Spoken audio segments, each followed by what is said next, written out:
So guys, we call this recipe Akpuruakpu Elile, Akpuruakpu Elile, or molded melon.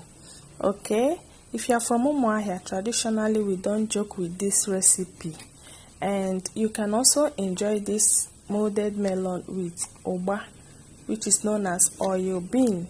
All right, you can pair it with it and enjoy it. You can also get oil from melon.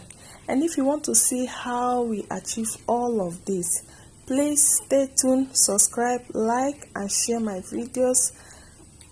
Watch out for the next one. I'm going to be uploading it for you guys, okay? See you in the next one, and bye.